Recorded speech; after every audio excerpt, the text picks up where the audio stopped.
Никој нема право да ги присилува наставниците и воспитувачите кои штрекуваат да прифаќаат деца за време на штрајк. Генералниот штрајк започнува утре, може да прирасне во масовен и ќе трае се додека не се најде прифатливо решение за нашите барања. Вака првиот човек на СОН категорично го најави почетокот на утрешниот штрајк низ целата земја. Ќе бидат откажани сите претходно закажани наставнички совети, родителски средби и полагање стручни испити. Немаме таква обврска. Ние ќе бидеме во посебни простори, училници, спортска сала, можеби, не знам како кој е договорен внатре во организациите со директорот. Тука директорот може да употреби вработени во установите кои што евентуално не штрекуваат по разни основи.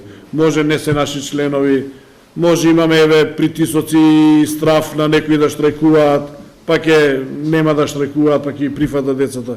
Во меѓувреме, Министерството за образование и наука соопшти дека основните и средните училишта ќе продолжат да работат, ќе примаат ученици и дека училишните раководства имаат законска должност да го организираат воспитно-образовниот процес и да овозможат продолжување на континуитетот на следење на наставата.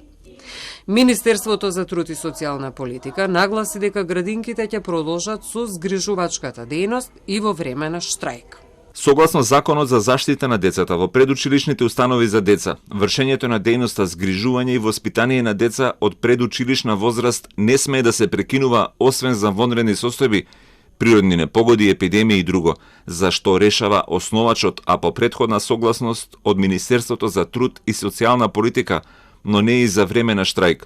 Синдикатот се пожали на притисоци врз вработените во градинките. Сакаме да им посочиме на директорите на училиштата да не си играат со штрекувачите, доколку некои од директорите на училиштата или надворешни лица се обидат да го спречат штрајкот, против истите ќе бидат поднесени соодветни кривични пријави до основните јавни обвинителства, согласно член 156 од Кривичниот законник, согласно кој за попречување на правото на штрајк е предвидена парична казна или казна затвор до 1 година. Премиерот Ковачевски ги повика наставниците од основните и средните училишта да ги стават интересите на децата на прво место и да се погрижат да не се наруши образовниот процес. Правото на штрајк е загарантирано право и јас целосно го почитувам, но социјалниот диалог е единственото решение, смета Ковачевски. Докажавме и дека клучен приоритет е токму зголемувањето на платите, па така платите на наставниците кумулативно се покачени за 21% во последните 4 години. Но владата мора одговорно да го менаџира буџетот и да се грижи за економијата. Нема да добиеме ништо ако ја покачиме инфлацијата, а токму тоа ќе се случи ако се реализираат барањата вака како што се поставени. Во меѓувреме, ден пред генералниот штрајк, дел од родителите со дилема дали да ги носат децата во училиште. Доколку учениците сепак се појават во училиште, кој и каде ќе ги згрижи? Дали вработен во службите на училиштето и лица од општината, како што им било најавено на родителските состаноци.